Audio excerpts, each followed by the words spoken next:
Hello guys, welcome to EPD education. Guys, M S SET म्हणजेच Maharashtra SET हा exam 15 जून 2025 रोजी कंडक्ट केला जाणार आहे. या एक्झामिनेशन संदर्भात जर आपण आजपासून ड्युरेशन पाहिले तर जवळपास फक्त 7 ते 8 दिवस बाकी आहेत. या 7 ते 8 दिवसांमध्ये जर तुम्ही प्रॉपर वेनी काही गोष्टी फॉलो केल्या तर कमी अभ्यासामध्ये तुम्ही चांगल्या प्रकारे स्कोअर करू शकता. प्लस एक्झामिनेशनचे जे 3 तास असतील त्या 3 तासामध्ये तुम्ही काय करायला हवं या संदर्भात सिंपल काही ट्रिक्स आणि टिप्स मी तुम्हाला शेअर करणार आहे. त्या जर तुम्ही फॉलो केल्या तर योग्य वेळेमध्ये टाइम टेबल मॅनेज करून तुम्ही एक्झामिनेशनमध्ये चांगला स्कोअर करू शकता. आजचं lesson M S SET exam 2025 या संदर्भात आहे. या ठिकाणी काही सिंपल ट्रिक्स आणि टिप्स मी तुम्हाला शेअर करणार आहे ज्यामार्फत तुमचा स्कोअर हा योग्य प्रकारे वाढू शकतो आणि प्रॉपर वेनी एक्झामिनेशनमध्ये तुम्ही इफिशियंट वेनी परफॉर्मन्स करू शकता. सो फ्रेंड, आजचं लेसन सुरू करण्यापूर्वी या चॅनलवर तुम्ही फर्स्ट टाईम असाल तर नेट, सेट आणि पेट या तिन्ही एक्झामच्या सर्वच ऑफिशियल अपडेटसाठी या चॅनलला तुम्ही सबस्क्राईब करू शकता किंवा या चॅनलची एक टेलिग्राम चॅनल आहे, त्याची लिंक डिस्क्रिप्शन बॉक्समध्ये दिलेली आहे, त्यालाही जॉईन करू शकता. तिथेही तुम्हाला सेट, नेट आणि पेट या तिन्ही एक्झामबद्दल अपडेट्स कळवले जातात. तर गाईज, आजच्या लेसनमध्ये आपण एम एस सेट एक्झामबद्दल एक महत्त्वाचे पॉईंट कव्हर करणार आहोत. म्हणजे आजपासून ते एम एस सेट एक्झाम येऊपर्यंत तुम्ही काय करायला हवं हे आपण पाहणार आहोत. Plus M S SET exam ज्यावेळेस तुम्ही देणार आहात म्हणजे जे 3 तास तुमच्याजवळ असणार आहेत त्या 3 तासामध्ये तुम्ही काय करायचं ते देखील मी या ठिकाणी सांगणार आहे.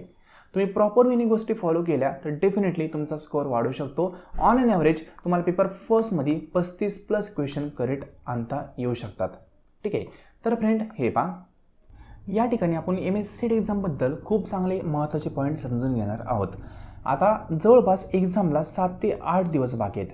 या 7 ते 8 दिवसांमध्ये तुम्ही काय करायचं हे सर्वात पहिल्यांदा पाहूया. त्यानंतर एक्झामच्या आदल्या दिवशी तुम्ही काय करायचं आहे हे आपण पाहूया. त्यानंतर एक्झामिनेशनमध्ये जे 3 तास असतील त्या 3 तासामध्ये तुम्ही काय करायचं आहे हे आपण पाहणार आहोत. सिक्वेन्सनी सर्व गोष्टी समजून घेणार आहोत. आता सर्वात प्रथम 7 ते 8 दिवसांमध्ये तुम्ही काय करायचं आहे, तर या 7 ते 8 दिवसांमध्ये तुम्ही MCQ जर फोकस करणं अपेक्षित आहे. प्लस मागच्या 1 ते 2 वर्षांपासून ज्या नोट्स तुम्ही काढलेल्या आहेत त्या सर्व नोट्सला रिवाईज करणं अपेक्षित आहे. प्लस एक्सपेक्टेड क्वेश्चन असतील ते देखील तुम्ही सोडवणं अपेक्षित आहे. म्हणजे 7 ते 8 दिवसांमध्ये पेपर फर्स्ट ॲज वेल ॲज पेपर सेकंड या दोन्ही पेपरला डेली तुम्ही टाईम दिला पाहिजे, डेली बेसिसवर. मग तुमच्या पद्धतीने तुम्ही कशाही पद्धतीने टाईम देऊ शकता. मॉर्निंग, इव्हिनिंग अशा प्रकारे शेड्यूल करून तुम्ही टाईम देऊ शकता. पण या ठिकाणी तुमचा फोकस हा जास्तीत जास्त MCQजवर असला पाहिजे. MCQजमध्ये प्रिव्हियस इयरचे MCQज प्लस एक्सपेक्टेड MCQज तुम्ही कव्हर केले पाहिजे. आणि जे पण तुम्ही नोट्स प्रिपेअर केलेले आहेत, नोट्स काढलेले आहेत, त्या सर्व नोट्सची रिव्हिजन एकदा केली पाहिजे.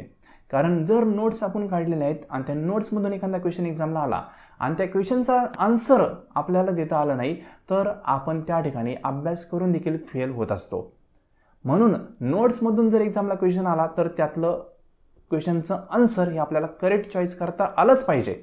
या अनुषंगाने ज्या पण नोट्स तुम्ही काढल्यात त्या रिवाईज करा आणि MCQजला डेफिनेटली फोकस केलंच पाहिजे. ठीक आहे. या 7 ते 8 दिवसांमध्ये तुम्हाला या सर्व गोष्टी कव्हर करायच्या आहेत. शॉर्ट वेमध्ये रिव्हिजन प्लस MCQज हे तुम्हाला प्रिपेअर करायचे. तुम्ही MCQजच्या प्रॅक्टिससाठी आपली डेमो क्वेश्चन पेपर सिरीज आहे ती पण जॉईन करू शकता. त्यामध्ये पेपर फर्स्ट संदर्भात तुम्हाला ओरिजिनल क्वेश्चन पेपरसारखे डेमो पेपर आपण प्रोव्हाइड केलेले आहेत. 12 डेमो पेपर आहेत प्लस 40+ मॉक टेस्ट आहेत. ते सर्व तुम्हाला त्या ठिकाणी प्रोव्हाइड केलं जाऊ शकतं एक्झामिनेशनच्या प्रॅक्टिससाठी. त्याची इन्फॉर्मेशन तुम्हाला या नंबरवर मेसेज केल्यानंतर प्रोव्हाइड केली जाईल. व्हॉट्सअप नंबर आहे हा 9011362082. या नंबरवर मेसेज करून तुम्ही इन्फॉर्मेशन मिळवू शकता. ठीक आहे. फक्त प्रॅक्टिससाठी तुम्ही ते यूज करू शकता. जवळपास 7 ते 8 दिवसांमध्ये हे डेमो पेपर तुमचे चांगल्या प्रकारे कव्हर होतील. सिंपल. आता 7 ते 8 दिवसांमध्ये काय करायचं हे तुम्हाला कळलं. आता एक्झामच्या आदल्या दिवशी काय करायचं ते सांगतो. तर पहा, एक्झामच्या आदल्या दिवशी म्हणजेच 14 जूनला तुम्हाला काय करायचं आहे, तुमची शस्त्र हत्यारं प्रिपेअर ठेवायचे आहेत. शस्त्र हत्यारे म्हणजे काय, एक्झामिनेशनसाठी तुम्हाला पेन लागणार आहे. पेन कुठलाही घ्यायचा नाही आहे. पेन घेताना ज्या पेनचा पॉईंट 7 असेल अशा प्रकारचा पेन घ्यायचा. कमी पॉईंटचा पेन घ्यायचा नाही, जेल पेन घ्यायचा नाही, बॉल पेनच घ्यायचा आहे. ठीक आहे. पॉईंट 7च का हे समजून घ्या. तरी पहा, ज्या पेनचा पॉईंट 7 असतो किंवा अधिक असतो त्या पेनने सर्कल स्पीडने होते. जर पेनचा पॉईंट कमी असेल तर सर्कल होण्यासाठी वेळ लागतो. या ठिकाणी तुम्हाला दाखवतो पहा. फॉर एक्झाम्पल ही आपली OMR शीट आहे, ठीक आहे. या OMR शीटवर तुम्हाला करेक्ट आन्सरला सर्कल करायचं असतं. जर इन केस तुमचा पॉईंट 7 असेल किंवा मोठ्या पॉईंटचा पेन असेल तर हे सर्कल आहे ना हे स्पीडने होतं तुमचं असं, ठीक आहे. आणि जर पेनचा पॉईंट कमी असेल, फॉर एक्झाम्पल मी पेनचा पॉईंट कमी करतो पहा, पेनचा पॉईंट जर कमी असेल तर सर्कल करण्यासाठी तुम्हाला वेळ लागतो. जसं की पहा किती वेळ लागला पहा. म्हणजेच काय, जितका पॉईंट मोठा तितक्या लवकर तुमचं सर्कल होतं. खूप जास्तही पॉईंटचा पेन नसावा, जवळपास 7 पॉईंटपर्यंत पेन असेल तर सफिशियंट योग्य पेन तो आहे सर्कल करण्यासाठी. 5 पॉईंटचा पेन यूज करू नका, त्या ठिकाणी टाईम वेस्ट होतो. जवळपास पेपर फर्स्ट आणि पेपर सेकंड हे दोन्ही मिळून तुम्हाला 150 प्लस सर्कल करायचे आहेत आणि 150 प्लस सर्कल करण्यासाठी टाईम खूप वेळ त्या ठिकाणी वेस्ट होत असतो, इनडायरेक्टली आपल्याला कळत नाही. म्हणून सर्कल करण्यासाठी जो पेन तुम्ही यूज करणार आहे तो जेल पेन नसावा. ब्लॅक किंवा बॉल पेन कुठलाही वापरू शकता, पण त्याचा पॉईंट 7 असेल अशा पद्धतीचा एक पेन तुम्हाला 14 जूनलाच आणून ठेवायचा आहे, ठीक आहे. एकदम फॅमिलियर गायडन्स तुम्हाला मी देण्याचा प्रयत्न करतोय. आता पहिली गोष्ट, पेन तुम्हाला 7 पॉईंटचा आणायचा. त्यानंतर 14 जूनलाच तुम्हाला तुमची शस्त्र म्हणजेच काय आयडेंटिटी प्रूफ हे सोबत ठेवायचं आहे. प्लस 3 पासपोर्ट साईज फोटो हे तुम्ही काढून ठेवायचे. एक्झामच्या आदल्या दिवशी या सर्व गोष्टी प्रिपेअर ठेवायच्या. प्लस एक ॲनालॉग वॉच असेल ते तुम्ही सोबत ठेवायचे. अनेक विद्यार्थ्यांकडे आता सध्या स्मार्ट वॉच असतात. स्मार्ट वॉच एक्झामिनेशनमध्ये अलाउड नसतं. एक्झामिनेशनच्या हॉलमध्ये जर वॉच नसेल तर तुमचं टाईम टेबल प्रॉपर वेनी मॅनेजमेंट होणार नाही. म्हणून त्या ठिकाणी एक्झामिनेशनमध्ये तुमचं एक स्वतःचं छोटंसं वॉच तुम्ही घेऊन जाऊ शकता. परमिशन असेल तर. त्यांनी परमिशन दिली नाही तर त्यांना म्हणा एक्झामिनेशनच्या हॉलमध्ये तुम्ही स्वतः वॉच लावा, ठीक आहे. म्हणजे वॉच हे अतिशय महत्त्वाचं आहे एक्झाममध्ये. अनेक विद्यार्थ्यांकडे स्मार्ट वॉच आहे, ज्यांच्याकडे ॲनालॉग आहे त्यांचा काही प्रॉब्लेम नाही, पण ज्यांच्याकडे स्मार्ट वॉच आहे त्यांनी एक्झामच्या आदल्या दिवशी फ्रेंड्सचं वगैरे कोणाचं तरी वॉच स्वतःकडे घेऊन ठेवा. सिम्पल. आता या बेसिक गोष्टींची काळजी तुम्ही आदल्या दिवशी घेतली. प्लस आदल्या दिवशी म्हणजे एक्झामच्या आदल्या दिवशी तुम्हाला काय करायचं आहे, जो पण स्टॅटिक पोर्शन आहे जो तुम्ही नोट्समार्फत काढलेला आहे, काही इयर असतील, ॲक्ट असतील, ठीक आहे, कॉम्प्युटर संदर्भात काही पोर्शन असेल, स्टॅटिक पोर्शन म्हणतो मी, कन्सेप्ट वगैरे नाही, जो पण स्टॅटिक पोर्शन आहे तो एकदा पूर्णपणे वाचायचा आहे, ठीक आहे. कारण तो आपला पाठ आहे का नाही एकदा व्हेरीफाय करायचं. आपण जे पाठ केलं आहे ते करेक्टच केलेलं आहे का, एखादं इयर आपलं चुकलेलं नाही ना, हे एकदा व्हेरीफाय करायचं एक्झामच्या आदल्या दिवशी. स्टॅटिक पोर्शन म्हणतोय कारण एक्झामच्या आदल्या दिवशी कन्सेप्ट वगैरे समजून घेण्याला वेळ वाया घालायचा नाही. जे पण स्टॅटिक पोर्शन आहे तो फक्त एकदा रिवाईज करायचा आहे. सिम्पल. आणि आदल्या दिवशी ज्यावेळेस तुम्ही रात्री झोपणार आहात त्यावेळेस झोपताना जो रेग्युलर तुमचा टाईम आहे झोपण्याचा त्याच वेळेत झोपा. जास्त वेळ जागे राहू नका. जास्त वेळ जागे राहिले तर आपला जो ब्रेन आहे त्या ब्रेनला लोड येतो आणि ब्रेनला जर लोड आला तर तो एक्झामिनेशनच्या वेळेस प्रॉपर वेने काम करत नाही. म्हणून तुमचा जो रेग्युलर टाईम असेल, ठीक आहे, झोपण्याचा त्याच वेळेत झोपा. दडपण वगैरे घ्यायचं नाही. जे झालंय ते झालंय, जे होणार आहे ते होणार आहे. एक दिवसाने कुठली गोष्ट चेंज होत नाही, ठीक आहे. म्हणून जेवढं तुम्हाला ब्रेनला फ्रेश ठेवता येईल तेवढं फ्रेश तुम्ही ठेवलं पाहिजे. जो रेग्युलर टाईम असेल त्याच रेग्युलर टाईमला तुम्ही एक्झामच्या आदल्या दिवशी झोपण्याचा प्रयत्न करा. सिम्पल. आता एक्झामच्या आदल्या दिवशीपर्यंत आपण पोहोचलोय. आता एक्झामच्या दिवशी आणि त्या 3 तासांमध्ये तुम्हाला काय करायचे ते आपण समजून घेऊया. तरी पहा, आता 15 जून उजेडला, ठीक आहे, एक्झामचा दिवस आहे. एक्झामचे दिवस म्हटल्यावर तुम्हाला दडपण येणार आहे, ठीक आहे, जेवण जाणार नाही, अशा भरपूर गोष्टी होतात. पण हे सर्व इग्नोर करायचं. आपण रेग्युलर एक्झाम देतोय, वेगळं काही देत नाही, कारण आपण डेमो पेपरची प्रॅक्टिस केलेली. जशी तुम्ही डेमो पेपर सोडवले तशाच प्रकारचा एक क्वेश्चन पेपर तुम्हाला समोर येणार आहे. वेगळं काहीच नाही आहे, ठीक आहे ना. दडपण घ्यायचं नाही. ज्या दिवशी तुमचा एक्झाम आहे त्या दिवशी उठताना देखील रिलॅक्स वेनीच उठायचं. जो तुमचा रेग्युलर टाईम आहे त्या रेग्युलर टाईमलाच उठण्याचा प्रयत्न करा. खूप पहाटे उठू नका. खूप पहाटे उठलं तरी देखील 1-2 वाजेपर्यंत तुम्हाला आळस येऊ शकतो आणि प्रॉपर वेनी तुमचा परफॉर्मन्स होणार नाही. तुमचा जो रेग्युलर टाईम आहे त्या रेग्युलर टाईमालाच उठायचा प्रयत्न करा. वाटलंच तर अर्धा 1 तास तुम्ही आधी उठू शकता. पण काही विद्यार्थी रात्री 2:30लाच उठतात, 3लाच उठतात, अभ्यास सुरू करतात. असं करू नका. एक्झामच्या ऐन टाईमाला तुम्हाला कंटाळा यायला लागेल, आळस येईल आणि प्रॉपर तुमचा परफॉर्मन्स होणार नाही. म्हणून जास्त पण लवकर उठू नका. जे तुम्ही वर्षभरात केलं नाही ते एक्झामच्या आदल्या दिवशी काय होणार आहे, ठीक आहे. म्हणून जे झालंय ना ते सफिशियंट आहे, त्याच्या बाहेर काही क्वेश्चन येणार नाही असा माइंडसेट ठेवायचा आणि एक्झामला फ्रेश माइंडने उठायचं. उठल्यानंतर प्रॉपर वेनी पोटभर जेवायचं आहे, कारण तुमचा जो एक्झाम आहे तो जवळपास 3.5 तास चालणार आहे, बरोबर ना. म्हणजेच काय, एक्झामचा टाईम काय तुमचा 10 ते 11, बरोबर. त्यानंतर 11:30 ते 1:30 असा एक्झामचा टाईम आहे. म्हणजेच जवळपास या ठिकाणी 1 तास आणि हे 2 तास आणि प्लस हा मधला जो गॅप आहे तो 30 मिनिटाचा, असा 3 तास 30 मिनटं तुमचं एक्झाम चालणार आहे. या 3 तास 30 मिनिटांमध्ये तुम्हाला जेवण वगैरे करण्याला टाईम नाही आहे. तुमचं जे रुटीन असेल ते रुटीन चेंज झालेलं असतं त्या दिवशी. म्हणून जे पण असेल सकाळी ते पोटभर खा, ठीक आहे.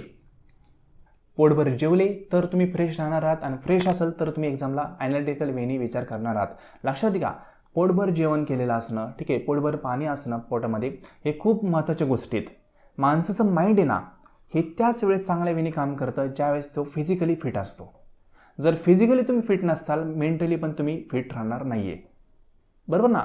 म्हणून फिजिकली फिट राहण्यासाठी पोटभर जेवा. एक्झामच्या दिवशी जेवणासाठी थोडासा टाईम एक्स्ट्रा द्या, पण पोटभर जेवा, ठीक आहे. आता जेवण वगैरे झालं, त्यानंतर तुम्ही ज्यावेळेस एक्झामला जाणार आहात त्यावेळेस जाताना एक टार्गेट ठेवायचं की एक्झाम सेंटरला आपण 1 ते 1.5 तास आधी पोहोचलो पाहिजे. जिथं पण एक्झाम सेंटर असेल त्या सेंटरवर 1 ते 1.5 तास आधी पोहोचताल, याच हिशोबाने तुम्ही घरून निघण्याचा प्रयत्न करा, ठीक आहे. आता 1 ते 1.5 तास तुम्ही एक्झाम सेंटरवर आधी पोहोचले. एक्झाम सेंटर पोहोचल्यानंतर शांत डोक्याने तुमचा ब्लॉक नंबर कुठला आहे, कुठल्या बिल्डिंगमध्ये तुमचा नंबर आहे हे प्रॉपर वेळी पहा. कारण मोठे मोठे कॉलेज असतात, 20-20, 25-25 बिल्डिंग एका कॉलेजमध्ये असतात. मग त्या ठिकाणी तुमचं एक्झाम सेंटर जे आहे त्या सेंटरमध्ये कुठल्या ब्लॉकमध्ये तुमचा नंबर आहे ते प्रॉपर वेळी तुम्ही शोधून ठेवा. धावपळ वगैरे होत नाही, आपल्याला ट्रेस नाही आला पाहिजे. लक्षात ठेवा, जेवढं तुम्ही रिलॅक्स राहताल ना तेवढं तुम्ही प्रॉपर वेळी एक्झाम देणार आहात.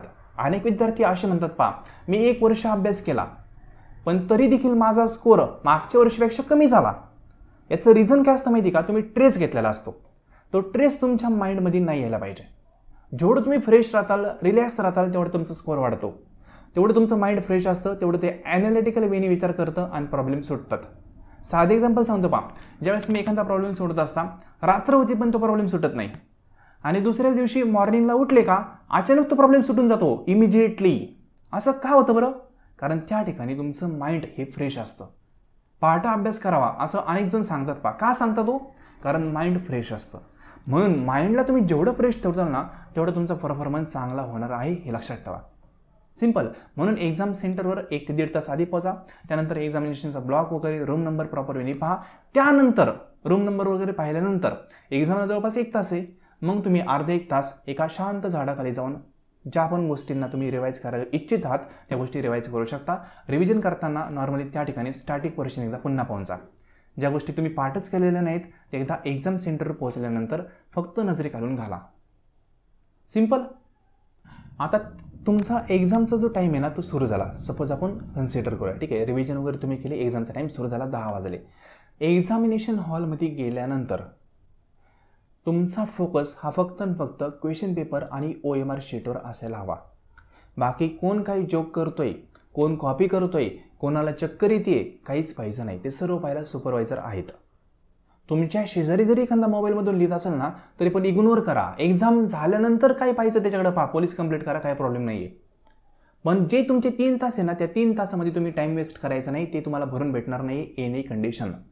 म्हणून एखादा कॉपी करत असेल करू द्या, एखादा फोनमधून लिहितोय लिहू द्या, सुपरवायझर एखाद्याला उत्तर सांगतोय सांगू द्या, काहीच प्रॉब्लेम नाही आहे. एक्झाम द्या, नंतर कोणाकडं काय करायचं ते पहा. सिंपल ना. म्हणून फोकस हा फक्त आणि फक्त एक्झामवरच ठेवा. कुठली ॲक्शन, कुठलाही म्हणू शकतो, कुठली गोष्ट घेण्याची गरज नसते. अनेक विद्यार्थी त्या ठिकाणी माइंडला डायव्हर्सिफाय करतात आणि एक्झामिनेशनमध्ये त्यांचा परफॉर्मन्स हा लो होऊन जातो. आता ज्यावेळेस एक्झाम सेंटरमध्ये सुपरवायझर तुम्हाला OMR शीट, ठीक आहे, OMR शीट देतील, प्लस त्यासोबत तुम्हाला क्वेश्चन पेपर देतील. त्यावेळेस ते सांगतील की 15 मिनिटं तुम्हाला क्वेश्चन पेपर आणि OMR शीट आम्ही आधी देत आहोत. यामध्ये कुठल्याही प्रकारचं तुम्हाला आन्सर वगैरे चॉईस करायची मुभा नसते, ठीक आहे. म्हणजे जवळपास 15 मिनिटं तुम्हाला काय भेटणार आहे, OMR शीट आणि क्वेश्चन पेपर आधी भेटणार आहे. त्या ठिकाणी कसं असतं समजून घ्या. एक असा क्वेश्चन पेपरचा सेट असतो, त्याला जवळपास 10, 15, 20 पेजेस असू शकतात आणि त्या क्वेश्चन पेपरच्या सेटमध्येच OMR शीट आतून घातलेली असते. म्हणजे वरतून 4-5 पेज आणि खालून 4-5 पेज आणि मध्ये काय असते, तुमची OMR शीट असते ज्यावर तुम्ही आन्सर देणार आहात. इथं सील असतं त्या क्वेश्चन पेपरला, ठीक आहे. मग ती OMR शीट तुम्हाला एक तर इकडून काढावं लागते किंवा इकडून तुम्ही बाहेर काढू शकता, अल्लात ती बाहेर निघते. त्या OMR शीटला 2 कॉपी असतात. एक कार्बन कॉपी बॅक साईडला असते आणि फ्रंट साईडला ओरिजिनल OMR शीट असते. कार्बन कॉपीला काढून ठेवायचं नाही, आणि विद्यार्थी काढून ठेवतात, नंतर त्यांना आन्सर प्रॉपरली चेक करता येत नाही. जी कॉपी आहे ती तशीच ठेवायची. OMR शीट तुम्हाला जवळपास 15 मिनिटं आधी भेटेल. त्या 15 मिनिटांमध्ये 5 मिनिटं तुम्हाला OMR शीट भरायला लागतील. OMR शीट भरताना कुठल्या गोष्टींची काळजी घ्यायची ते प्रॉपर वेने समजून घ्या. हे 5 मिनिटं तुमच्या वर्षभराची मेहनत वाया घालवू शकतात. ज्यावेळेस OMR शीट तुम्हाला हातामध्ये भेटते त्यावेळेस OMR शीटवर जो तुम्ही सीट नंबर टाकणार आहात त्या सीट नंबरला कुठल्याही कंडिशनमध्ये रॉंग होऊन द्यायचं नाही. त्या ठिकाणी चुकीला माफीच नाही आहे.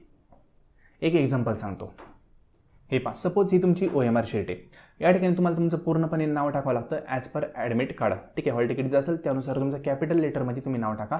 नाव टाकताना थोडंफार नाव चुकलं तर चलू शकतं, चुकून देऊच नका, तुम्ही लहान नाही आहे, पण चुकलं तर चलू शकतं एक वेळेस. ठीक आहे, नाव थोडंच फार मिसमॅच झालं काही प्रॉब्लेम नाही आहे. नाव टाकल्यानंतर तुमचा सीट नंबर आहे ना तो तुम्हाला इथं टाकावा लागतो. फॉर एक्झाम्पल तुमचा सीट नंबर तुम्ही टाकताय. ठीक आहे, 3 5 8 3 2 0 असा सीट नंबर तुम्ही टाकला. त्यानंतर त्या सीट नंबरचे जे फिगर आहेत ते तुम्हाला खाली क्लिक करावं लागतात. म्हणजे जसं की इथं 3 आहे, मग इथं 3 आहे पहा, याला असं गोल करावं लागतं बरं ना. इथे 5 आहे, नंतर 5 शोधायचा, 5ला इथं असं गोल करावं लागतं. नंतर 8 आहे, 8ला गोल करावं लागतं. ठीक आहे, असं गोल करावं लागतं. हे गोल करताना जे तुम्ही गोल करताय हे जरी गोल करताना चुकलं तर त्या ठिकाणी तुमचा एक्झाम संपला हे समजून घ्या. हे जे गोल आहे ना हेच कॉम्प्युटर पाहतं. कॉम्प्युटर तुम्ही काय लिहिलं आहे नंबरमध्ये हे पाहत नाही.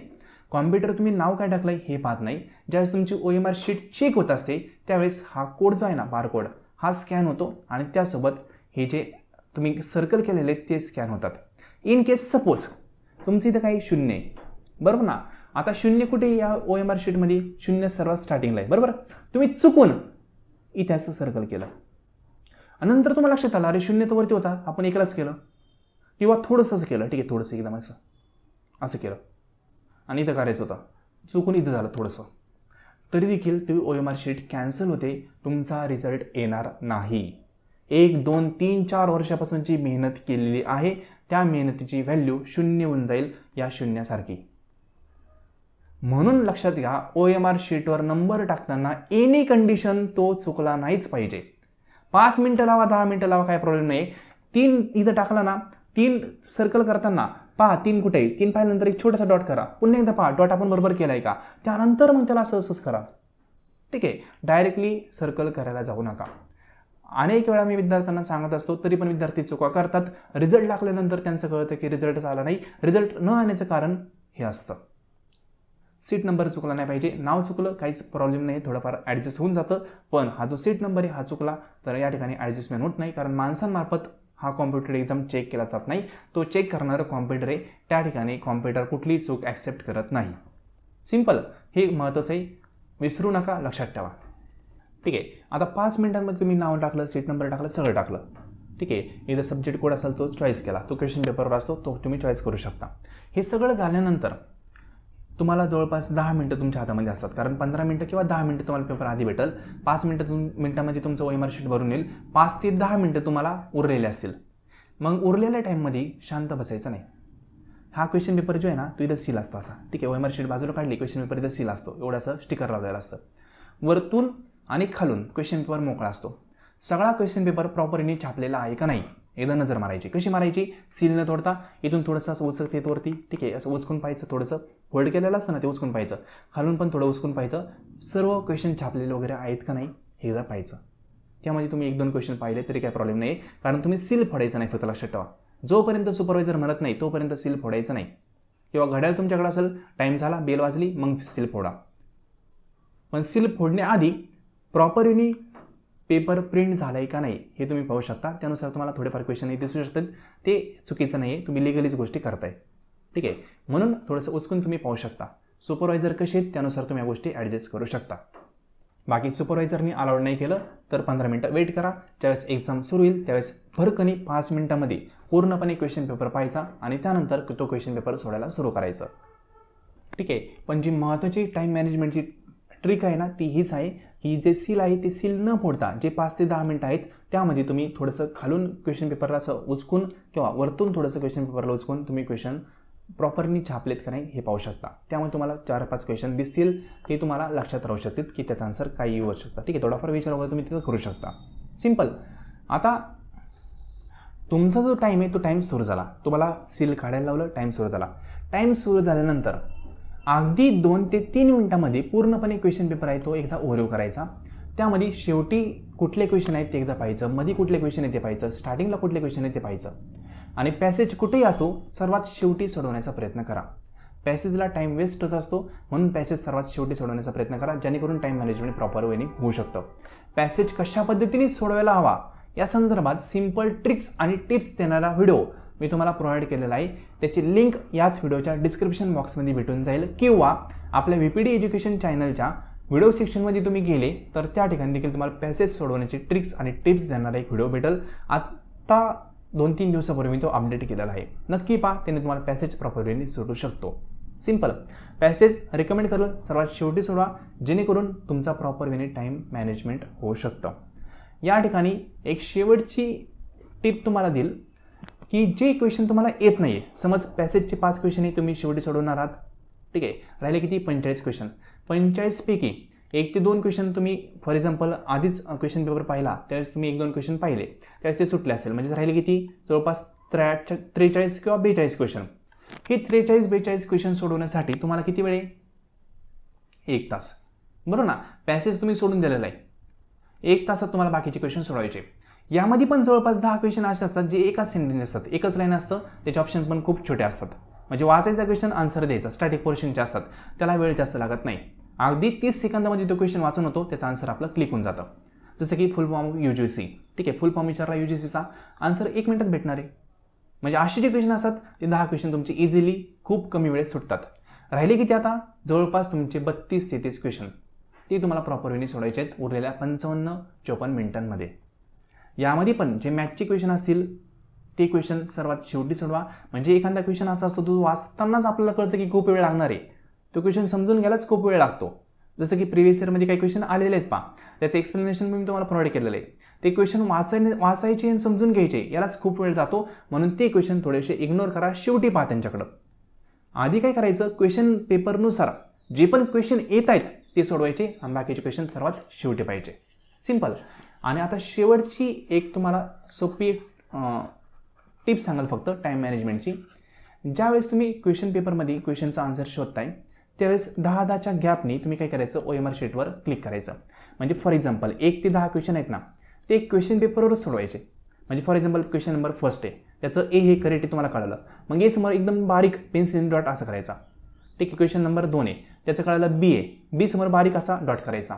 असे 10 क्वेश्चन सोडवले ना, त्यानंतर एकदाच OMR शीट घ्यायची हातामध्ये आणि 10 क्वेश्चनचं जे काय सर्कल असेल ते करायचं, पुन्हा OMR शीट ठेवून द्यायची, पुन्हा 10 क्वेश्चन घ्यायचे. सिंपल. एका क्वेश्चनला तुम्ही OMR शीट दरवेळेस घेतली आणि त्यावर गोल सर्कल करत बसले तर ते टाईम वेस्ट होतो. 10-10च्या गॅपने 15-15च्या गॅपने तुम्ही क्वेश्चन एकाच खटी OMR शीटवर असे सर्कल करा. ठीक आहे. छोटंसं क्लिक तुम्ही करू शकता पेन्सिलने, अगदी ते तुम्हालाच कळणार आहे, बाकीच्यांना कळणार नाही. आन्सर जे करेक्ट आहे त्यासमोर. सिंपल. यामार्फत पण तुमचा चांगला प्रकारे टाईम वाचू शकतो. ठीक आहे. आणि सर्वात शेवटी सांगाल, जे क्वेश्चन तुम्हाला येतच नाही आहेत त्या क्वेश्चनचं एकच कुठलं तरी ऑप्शन डिसाईड करा आणि सर्व क्वेश्चनचं तेच ऑप्शन तुक्का मारा. म्हणजे फॉर एक्झाम्पल 150 पैकी अशी 40 ते 50 क्वेश्चन असतील जे तुम्हाला येणारच नाही का समज. ठीक आहे. 40 ते 50 क्वेश्चन ते येतच नाहीत 150 पैकी, तर या 40 ते सर्व 50 क्वेश्चनचं तुम्ही एकच ऑप्शन द्यायचं, C किंवा D. दोन्हीपैकी एक कुठलं तरी, एक तर C's द्या किंवा D's द्या, पण जो पण क्वेश्चन येणार नाही ना त्याचं ऑप्शन एकच द्यायचं, ऑप्शन चेंज करत राहायचे नाही. सिंपल. ज्याचा आन्सर येते त्याचं तर ठीक आहे, पण ज्याचं येत नाही त्याचं एकच ऑप्शन द्या, तुमच्या मनाने कुठलंही द्या, ABCD कुठलंही, पण एकच चॉईस करून ठेवा की आपण एज देणार आहे, ज्याचं येणार नाही त्याचं. सिंपल. याने होतं काय, फॉर एक्झाम्पल 150 प्रश्न आहेत, 150 पैकी जवळपास 40 ते 45 प्रश्न असे असतील त्याचं ऑप्शन C आहे, 40 ते 45 प्रश्न अशा असू शकतात की ज्याचं ऑप्शन D आहे. बरोबर. म्हणजे तुम्ही आन्सर कीमधले सर्व ऑप्शन मोजले तर C ऑप्शन 40 भरतील, D ऑप्शन 40 भरतील. म्हणजेच काय, तुम्ही अभ्यास पण नाही करून गेले, एकच ऑप्शनचा सर्व तर तुक्का मारून दिला, एकच कुठला तरी ऑप्शन, तरी पण तुमचे 40-50 क्वेश्चन ऑटोमॅटिकली बरोबर येणार आहेत. बरोबर ना. जसं की पेपर फर्स्टमध्ये 50 क्वेश्चन आहेत, जर तुम्ही फक्त तुक्का मारला तरी पण तुमचे ऑप्शन म्हणजे सगळ्या क्वेश्चनचं ऑप्शन ए दिलं तरी पण तुमचे 10 क्वेश्चन करेक्ट येणार आहे. बरोबर ना. आणि फॉर एक्झाम्पल 50 पैकी 20 प्रश्न तुम्हाला येत आहेत, बरोबर. मग 20 प्रश्नांचं करेक्ट आन्सर माहिती आहे आणि बाकीचे जे प्रश्न उरलेत त्या सर्व प्रश्नांचं ऑप्शन D हे क्लिक करून टाकलं, मग त्यामुळे तुमचे 10 प्रश्नही देतील करेक्ट. मग हे 20 + 10 30 प्रश्न बरोबर आले, 60 स्कोर झाला. पहा म्हणजे स्कोर करणं लय अवघड नाही आहे, फक्त काही गोष्टी समजून घ्यायच्या, लॉजिक वापरायचं, थोडंसं अभ्यास तर केलेलाच आहे, पण जे आन्सर येणार नाही त्याचं कुठलं ऑप्शन चॉईस करायचं ते डिसाईड करून जा. घरूनच कुठल्याही व्हेरिएबलनी आन्सर देऊ नका, जे योग्य वाटतंय तेच आन्सर द्या. ठीक आहे. आणि त्यामध्ये माझं रिकमेंडेशन असेल सी किंवा डी या दोन्हीपैकी एक ऑप्शन तुम्ही चॉईस करून ठेवा, तेच आन्सर तुम्हाला न येणाऱ्या प्रश्नांचं द्यायचं आहे, असं लक्षात ठेवून जायचं. सिंपल. काहींचं सी काहींचं डी असं नाही, एक तर सी किंवा डी हे डिसाईड करून जा. येत नसेल तर तुक्का मारायचा आहे ना, तर त्या दोघांपैकी एकावरच मारायचा, हे डिसाईड करून जा. बाकी जे येत असेल त्याचं तुम्ही आन्सर देणारच आहात. Simple. So friend, I hope तुम्हाला जे गायडन्स आहे ते महत्त्वपूर्ण वाटलं असेल. 7 ते 8 दिवसांपासून ते एक्झामच्या 3 तासांपर्यंत काय करायचं इथपर्यंत तुम्हाला मी सर्व गोष्टी सांगितलेल्या आहेत. यानंतर आणखी एखादा व्हिडिओ तुम्हाला थोडंसं गायडन्स करणार येईल. आय होप हे लेसन तुम्हाला योग्य वाटलं असेल. अनेक विद्यार्थी म्हणतात की सर अभ्यास झालेला नाही, टेन्शन घ्यायचं नाही. कॉम्पिटेटिव्ह एक्झाम आहे, कोणाचा अभ्यास 100% झालेला नसतो. तुमचं जितकं झालं ना तितकाच बाकीच्यांचं झालं आहे. बाकीच्यांनी जास्त केला असेल तर त्यांचं एक्झामला येणार नाही समजून जा. रिलॅक्स राहायचं. ठीक आहे, आपण राजा आहोत, आपण सर्व अभ्यास केलेला आहे, जे केलंय त्यातलंच काहीतरी येईल असं वाटून द्यायचं आणि एक्झामला जायचं. लोड घेतला तर जे पाठ केले ना ते पण विसरून जातात, म्हणून लोड घ्यायचा नाही. जे चाललंय ते रिलॅक्स. ठीक आहे, अशा पद्धतीनेच एक्झाम देण्याचा प्रयत्न करा. सो फ्रेंड, डेमो पेपर किंवा कोर्स संदर्भात तुम्हाला इन्फॉर्मेशन हवी असेल तर हा व्हॉट्सअप नंबर आहे पहा, 90 11 36 20 82 या व्हॉट्सअप नंबरला मेसेज करून इन्फॉर्मेशन मिळवू शकता. हाच नंबर इथे पण दिलेला आहे. आपण पेपर फर्स्ट संदर्भात डिटेल कोर्स प्रोव्हाइड करतो, प्लस त्या संदर्भात प्रॅक्टिससाठी demo question paper separately provide करतो. ज्या विद्यार्थ्यांनी कोर्स जॉईन केलेला नाही त्यांना डेमो पेपर सेपरेटली पण बाय करता येऊ शकतात. ठीक आहे. आणि जे विद्यार्थी कॉमर्स आहेत त्यांच्यासाठी देखील MCQ सिरीज आणि डिटेल कोर्स अवेलेबल आहे. या नंबरवर मेसेज केल्यानंतर तुम्हाला इन्फॉर्मेशन सेंड केली जाईल. सो फ्रेंड, आजचे लेसन तुम्ही संपूर्ण पाहिले त्याबद्दल थँक्यू सो मच.